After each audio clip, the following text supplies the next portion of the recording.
of us at the Wyoming Symphony are in full gear preparing for our 60-second concert season.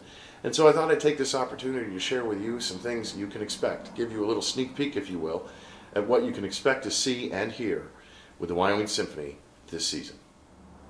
We'll begin on October 1st with a concert we're calling Romantic Greats. Now, the reason we're calling it that is because all three of the works that are featured on this program are works from the Romantic period by three of our greatest Romantic composers. We'll begin in exuberant fashion with Mikhail Glinka's Ruslan and Ludmilla Overture.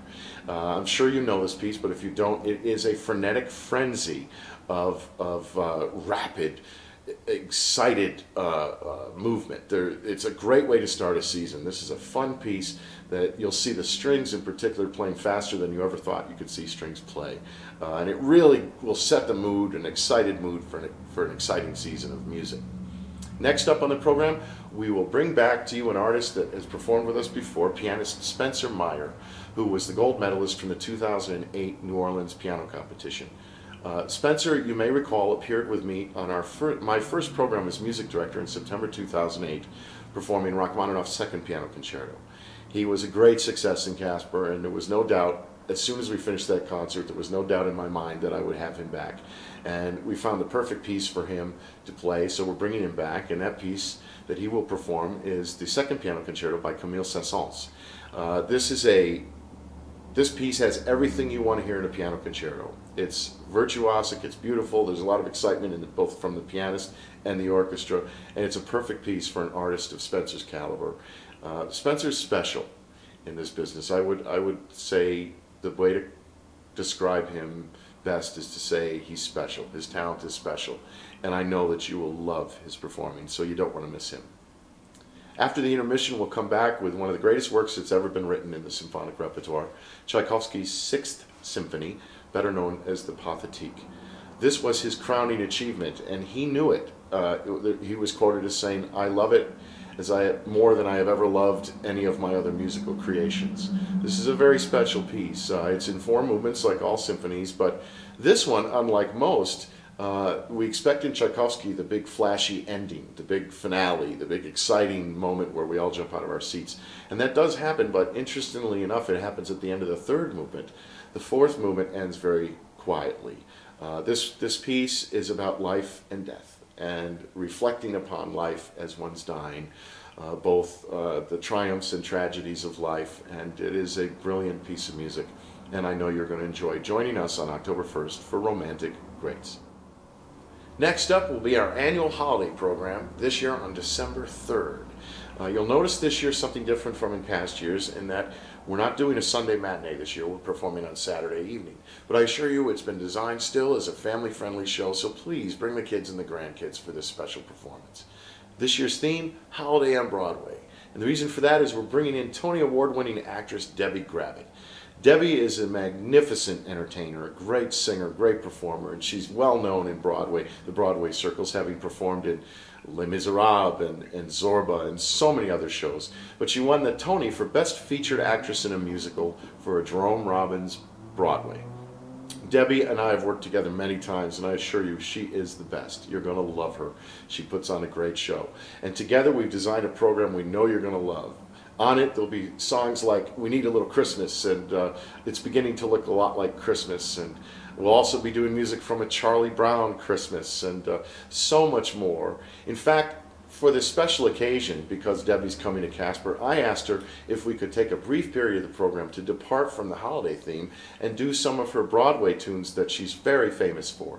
So we're going to do a little Broadway gifts section, very short, which will include her singing Defying Gravity from the musical Wicked and Memory from the musical Cats. And you haven't heard Memory done like Debbie does it, so you don't want to miss this wonderful program, which may also include me doing a little tap dancing. Those of you who've seen it before know what I'm talking about. So join us on December 3rd for Holiday on Broadway. Next, on January 21st, our annual chamber orchestra concert, which this year we're calling Symphonia Concertante. It'll begin with Edvard Grieg's Holberg Suite, which is a beautiful short suite in 4 movements that's sort of his romantic tribute to a Baroque style of writing. This piece is filled with bursts of romantic vitality and very delicate treatment of folk melodies, which were very important to Grieg. and I'm quite sure you'll love this piece. Following that, we'll present one of the most beautiful love songs ever written, Wagner's Siegfried Idyll. This piece was written by Wagner as a gift for his wife Cosima for her birthday, which was on Christmas Day, 1870. And it's got one of the greatest stories of all classical music behind it. Wagner, on Christmas Day, engaged a small orchestra of 17 musicians and snuck them into the house and lined them up along the big spiral staircase in their house and woke Cosima up with this extraordinarily beautiful music. And she loved it so much that they played it again several times throughout the day. So this is a great one to bring your significant other to hear because it is really one of the most beautiful pieces in our repertoire. After intermission, we'll present two soloists, violinist Carrie Krauss and violist Karina Fox.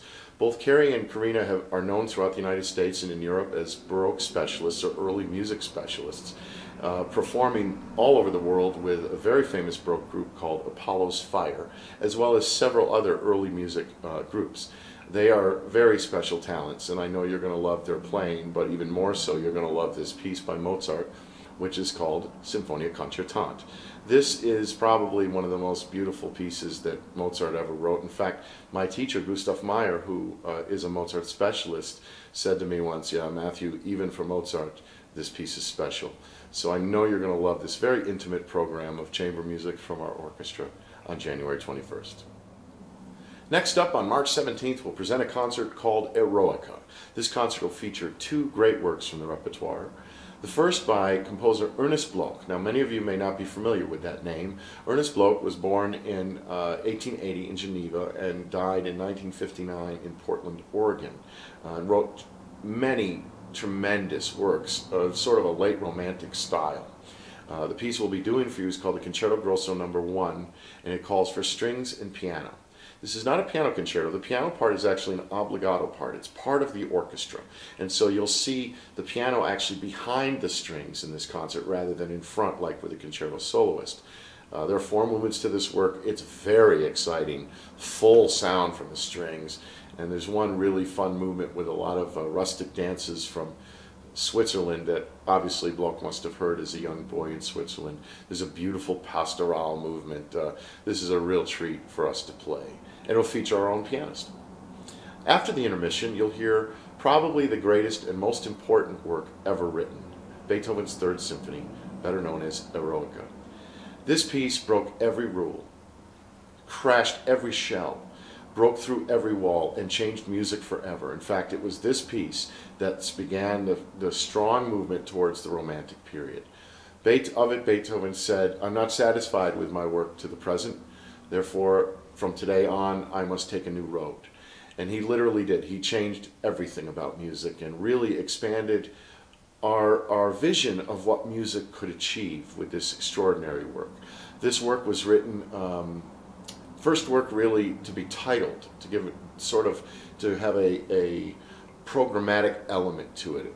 Up until this point in the classical period, music was what we call absolute music, which meant by and large instrumental music was written as a series of notes and harmonies and melodies that are pleasing together, but that did not necessarily tell a story. Programmatic music tells a story, and Eroica is kind of in between. It's not telling a story fully, but it has some.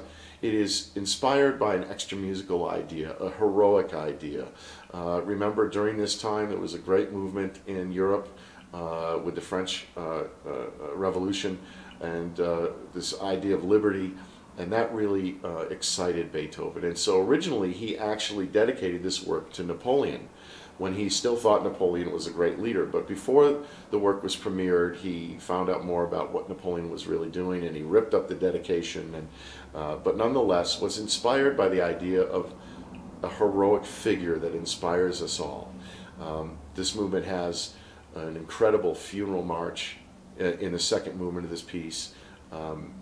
This is just really a special work. I'm sure you've all heard it at one point or another in your life, but to hear it live reminds us of the great ingenuity of our greatest composer, Beethoven.